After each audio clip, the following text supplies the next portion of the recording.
Hello, and welcome to the Sunday Breakdown.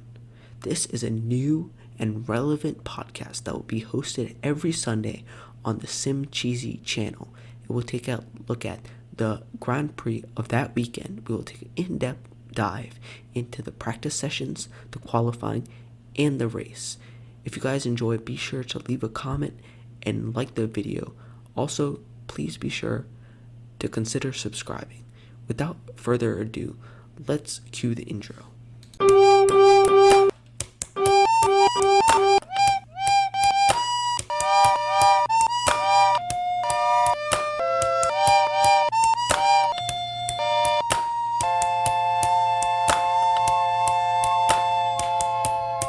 Hello, and as I said again, welcome to the first Sunday Breakdown. The first race in the F1 2020 season was hosted today in Austria. The race had a lot of antsiness and a lot of build-up as the coronavirus pandemic settled and we were able to get a race in. So today we'll be taking a look at practice 1, or P1 as I call it, P2, P3, qualifying, and then the race. So practice 1 and practice 2 were hosted on Friday, July 3rd. So that was the Friday that started the whole Austrian weekend, the Formula One weekend. So coming in, we didn't have much to know about. It was hosted, and we got to watch it on TV. There were no spectators, and everyone that was racing there and all the staff of the teams were being tested. So it was in the Red Bull ring. So coming into this, we thought that Red Bull would have an advantage, but if you saw, that did not go to plan. So number 44, Lewis Hamilton in the Mercedes car. Mercedes has been dominant. He came in number 1 position, and he had the fastest lap of a 1.04816. So that's pretty fast. As we'll see, that's one of the fastest laps that we'll have this weekend.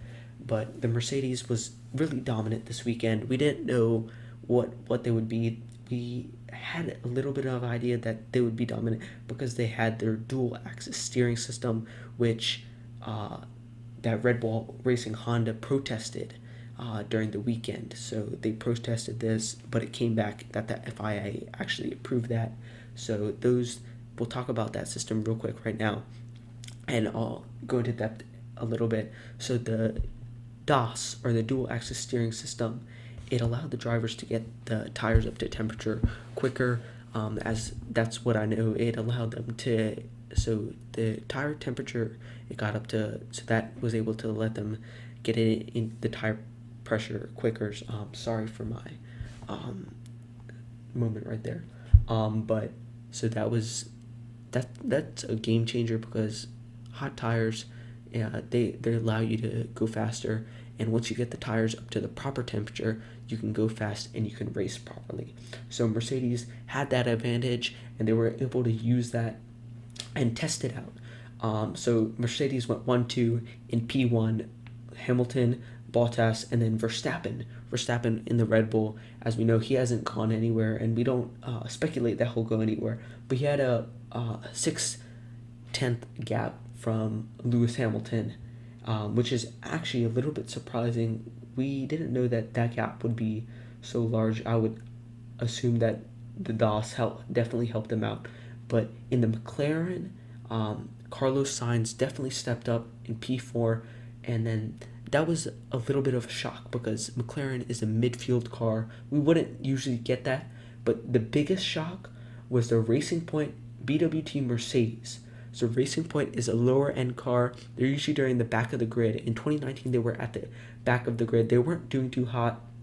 They didn't have a lot of points, but Sergio Perez, the Mexican F1 driver, he is number 11, and he came in 5th position. That was a big shock. Nobody was thinking about that. No one knew that was going to happen. That was a big shock to a lot of people. So that was just amazing. I was watching it, and I was just really amazed. I didn't think that would happen. I had no idea what Racing Point would do in this weekend, but that's what I learned. And they actually, there's been said that they copied the Mercedes design, the aero design from last year, and of course they do have the Mercedes engine, as the name is Racing Point BWT Mercedes, so they do have the Mercedes engine. So they are doing that, but they did surprisingly well. They qualified better, and I'll talk about that. But Lance Stroll, I'm just gonna skip down to Lance Stroll real quick. He came in 11th, so that is pretty quick, and that's just amazing. So it's just crazy what was going on. But then Sergio Perez was sandwiched between both McLaren's Carlos Sainz in fourth, and then Lando Norris behind him in sixth place. And we'll see later on in the weekend that Lando Norris did actually pretty good. So I'll go down this list. You have Lando Norris, Alex Albon, and then Daniel Ricciardo. Daniel Ricciardo in eighth place. That's a surprise for Renault, because Renault isn't a top running team. They're actually a midfield. And it's such a surprise to see Sergio Perez above him. But it is what it is. But so Daniel Ricciardo is where you get 1 second out of time with Lewis Hamilton. So everyone else was within a second of his time. So now you're getting outside the 1 second zone. So he had a 105.86 and Hamilton had a 105.81. So that's a second behind.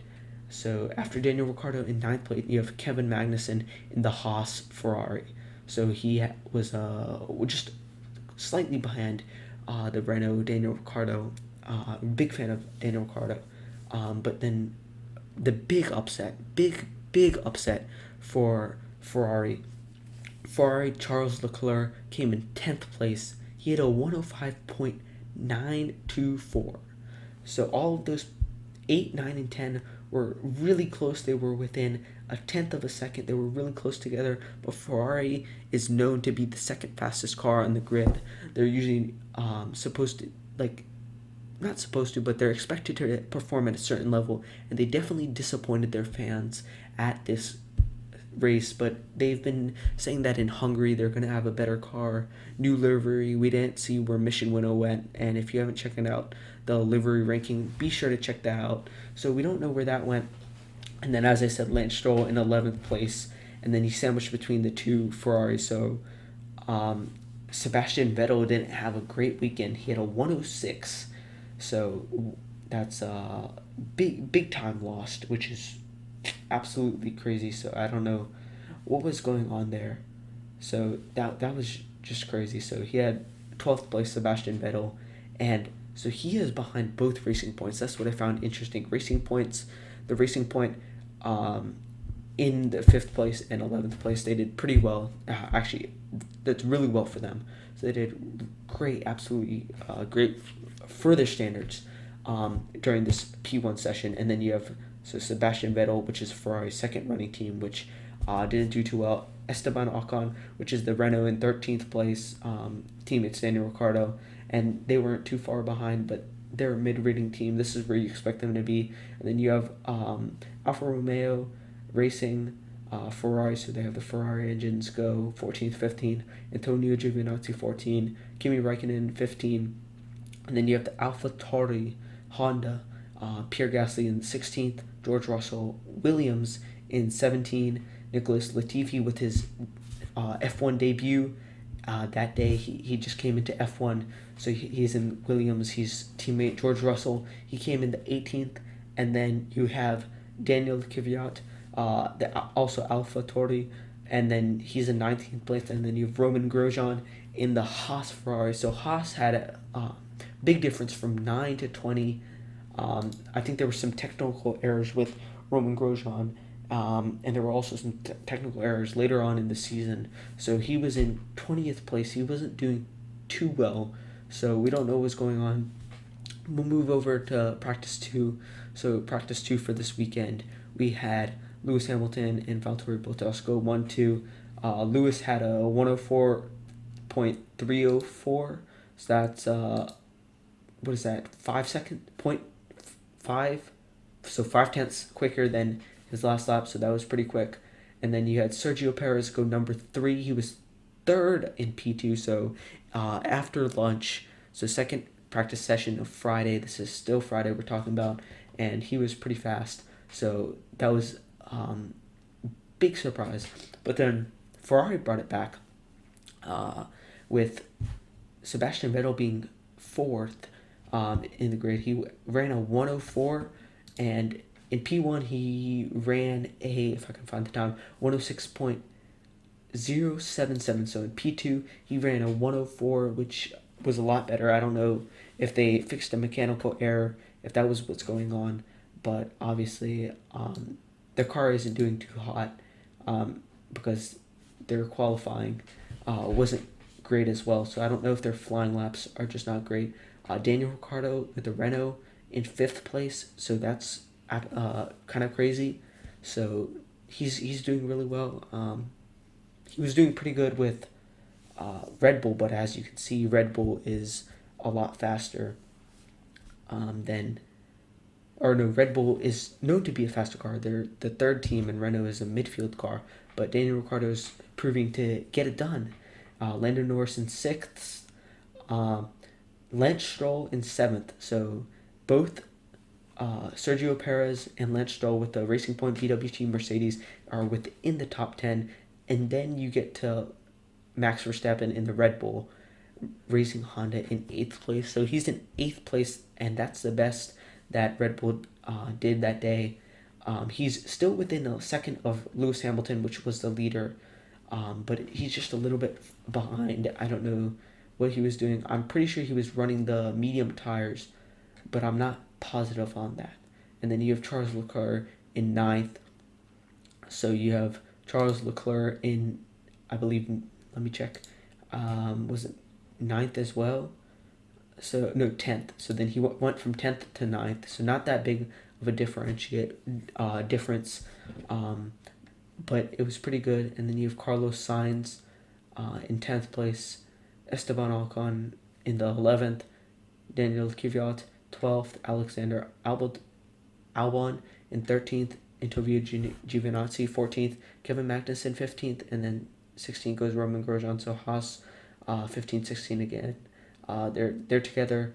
AlphaTauri, Pierre Gasly 17, George Russell 18, Kimi Räikkönen 19, and then Nicholas Latifi 20. So I think he was being a little bit cautious because it was his first time in F1.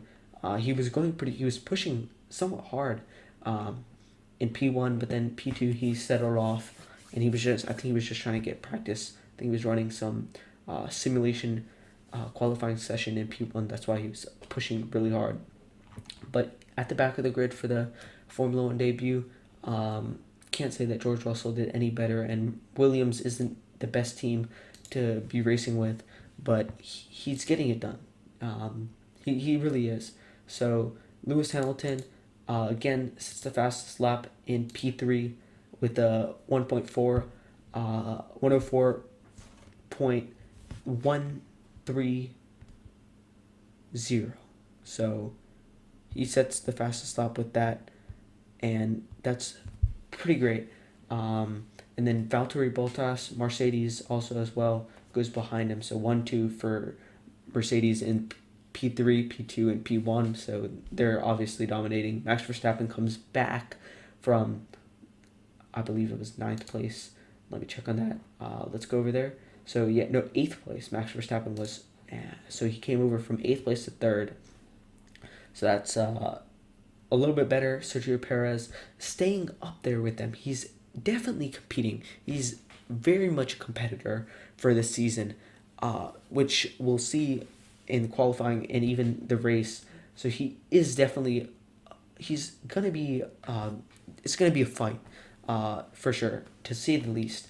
So that's 4th place. 5th place is Charles Leclerc, Alex Albon in 6th. Sebastian Vettel in 7th, so he dropped a few places there, and he isn't doing too well. Lance Stroll 8th, so Racing Point, I have to hand it to them. They're doing amazing, absolutely amazing. I don't know if it was copying the Mercedes because they're very dominant, going 1-2, or if it's just the racers. I don't know what they were doing differently, but Lance Stroll seemed to be almost a pay. He paid to be in it because his dad he bought Force India to turn it into Racing Point, but he's definitely proving himself. I think he's going to win over some of the haters this year. Pierre Gasly in ninth, so the AlphaTauri in ninth place within the top 10, which is really interesting. You don't see that too often. And then you have Lando Norris in 10th, behind the AlphaTauri. I don't know what he was doing, but they're all, this is very close. P3 is where you get everyone within a second of the leader. So even 12th place is within the leader. So Esteban Ocon is 11th, Daniel Ricciardo is 12th, so 11th and 12th is both Renault. Carlos Sainz 13th, Daniel Kvyat 14th, Roman Grosjean 15th, George Russell 16th, Kevin Magnussen 17th, Antonio Giovinazzi, Raikkonen 18, 19, and Nicholas Latifi goes 20th. So he's staying at the back. And then now we'll move over to qualifying. So qualifying was amazing job from everyone. I'm just going to say it. Everyone did pretty good job, except the Ferraris. Ferraris, we saw that they weren't doing too hot in P1, and they kind of replicated themselves.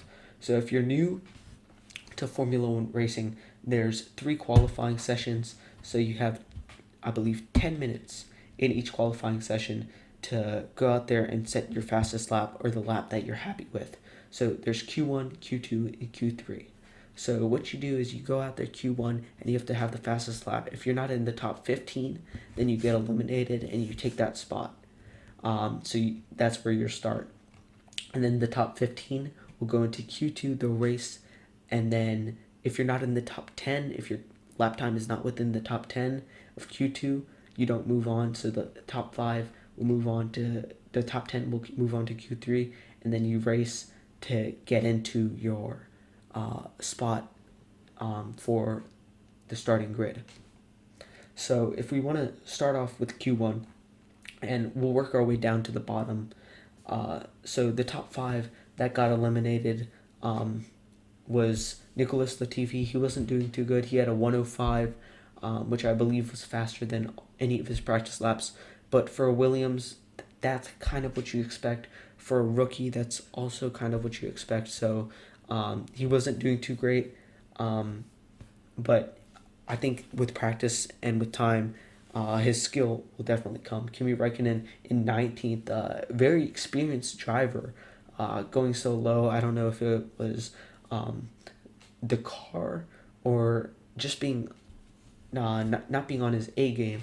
But then Alfa Romeo goes 18, 19 with Giovinazzi at 18. George Russell stepping up from where he was last year. Williams sat at the back last year, so he stepped up to 17th place. And then Kevin Magnussen with the Haas Ferrari goes into 16th place. So those are the 5 people that got eliminated from Q1. But of course, Valtteri Bottas set the fastest lap for Q1 in the Mercedes. So now we'll go over to Q2, and that's everyone who got eliminated. So in Q2, the people who got eliminated was Roman Grosjean with the Haas, and he was 15th. Esteban Ocon, he isn't expected. There's not much expected of him with the Renault. He's not also the best driver, but he did pretty well for 14th. Daniel Kvyat and Pierre Gasly, 12, 13. So Kvyat was 13, Gasly was 12 in the AlphaTauri. And then the big upset Ferrari. I can't express how big this is, or how crazy it is for Ferrari to qualify P11. 11th is on the grid is just crazy for the second car, or what should be the second car. I just want to see them on their A game. No one wants to face someone when they're not on their A game, or when they're not doing their best. So it's really disappointing. You want to have a nice race, and we did have an absolute stellar race, but it was just a little bit disappointing to not see Sebastian Vettel move on to Q3. But it's all right. Maybe next week he'll get some practice in, and he'll definitely, I'm hoping he'll improve. I can't say he'll definitely, because I'm not a racer. Not yet. Joking. I don't know if the opportunity arises. You never know. But Q3, let's move on to Q3. So 10th place, Daniel Ricciardo with a 104.239. So that's still pretty fast. and then you have Lance Stroll in ninth, so above. So let's just emphasize he beat Renault, Alpha Tauri, Haas, Williams, and Alfa Romeo, and then he beat one Ferrari. So there's three Ferrari engines that he beat. So I'm not saying that they're having the best day, but that is still pretty good. Or I'm not saying that any of those people that were below top 10 are having the best day, but Lance Stroll was definitely doing well, and the Racing Point team was doing pretty well. So just Lance Stroll and Sergio Perez, not trying to pick out just Lance Stroll by himself, but the team was definitely having a great day. So Carlos Sainz goes into 8th, and he brings it into 3.9, so that's a 1 and 3.9. Charles Leclerc in the Ferrari, not having a great day. He also has a 3.92, so that's what is that, 5/100ths of a second faster than Carlos Sainz in 7th place, so still not great. You would expect him to be somewhat up there. I believe he qualified P1, pole position last year, and moving down is not too great. I know Mercedes had their doubts, but he's also behind the Racing Point, Red Bull, McLaren, so that's not doing too good. Sergio Perez in 6th place, above Charles Leclerc, 3.8 in the Racing Point. Alexander Albon with the Red Bull is a 3.86. So Sergio Perez and Alex Albon both had the same time. It was just, I believe there other times, yes, because Q2 Alex Albon had 3.7 and Sergio Perez had a 3.8, so I think that was the differentiating factor. Lando Norris in 4th, so Carlos Sainz was in 8th. Lando Norris qualified 4th, which was kind of crazy. He did pretty good for second year. He's not a rookie yet, but second year, that's really good. And then you have Max Verstappen in 3rd, Lewis Hamilton in 2nd, and Valtteri Bottas in 1st. Valtteri Bottas had a 1.29. That is wicked quick, to say the least. A lot of Austria is a fast track, but to have that is just crazy. So props to Mercedes. I guess now it would be the black arrow. I would say the silver arrow, but the black arrow maybe because of their new livery. So props to them, and props to Max Verstappen for keeping up with them. It's a hard group to keep up with, but Max Verstappen did it, and so did Lando Norris and Racing Point. So the starting grid, so Lewis Hamilton picked up a penalty because he did not stop for a yellow flag that was put out on the final lap. I don't blame him, because when you're trying to get that place and qualify second, it's kind of hard to stop for a yellow flag and slow down when you're going for a flying lap, when you're going for your fastest lap. But he got bumped down to 5th place, so everyone was going up. So Valtteri Bottas stayed where he was, but then everyone else, Max Verstappen moved up, and Lando Norris moved up, and Alexander Albon moved up. So you have Lando Norris starting 3rd, which is very good, and that put him in a nice position to finish on a podium, which will happen. Sorry to spoil it and not talk about the race, but that did happen, and it's pretty good. So Lewis Hamilton picked up a penalty, a little bit disappointing, but I don't know how the team was feeling. So if we go over to the race results, so the race results happened. So let's go into the finish. So there were only 11 finishes, so that's crazy. Even though it was the first race of the season and there was a long break, 11 finishes, that is just, it's a little bit sad to say the least. Because you have both Hondas, both Red Bulls not finishing. You have both Haas's not finishing. Yeah, that's not good. It's just not where you want to see. So Valtteri Bottas goes pole, and he goes number one position. So you got top of the podium. Charles Leclerc goes from 7th to second in the Ferrari. So Ferrari stepped up their game, achieved what they asked. As Jeff would say, if you get that reference, definitely comment below. Lando Norris goes third. I'll talk about his podium in a second. Lewis Hamilton goes fourth, so out of podium. But he did pick up a penalty at the very end. So that was just crazy because he spun out Alex Albon. And then you have Carlos Sainz in 5th, Sergio Perez in 6th, Pierre Gasly 7th, Esteban Ocon 8th, Antonio Giovinazzi 9th, Sebastian Vettel 10th, Nicholas Latifi 11th. So Latifi finished 11th for his Formula One race debut. He finished there. And if you're listening to names, you can probably assume by systems of equation, or not system of equation, but process of elimination. That's the word. The process of elimination. You can probably see who retired. So I'll go through the list of. This is the order of which they retired. So this is so they didn't have a lot of laps. So I'll say the laps. So Verstappen he had 11 laps before he retired, and the issue was he was going into anti-stall. We saw that last year when he went into anti-stall at the start, and he had a bad start, but he managed to go up first. This year, unfortunately, he couldn't go. Daniel Ricciardo, 17 laps in the Renault. It was an overheating issue. They didn't give us any more information, or at least I have not seen any more information. Lance Stroll in 20.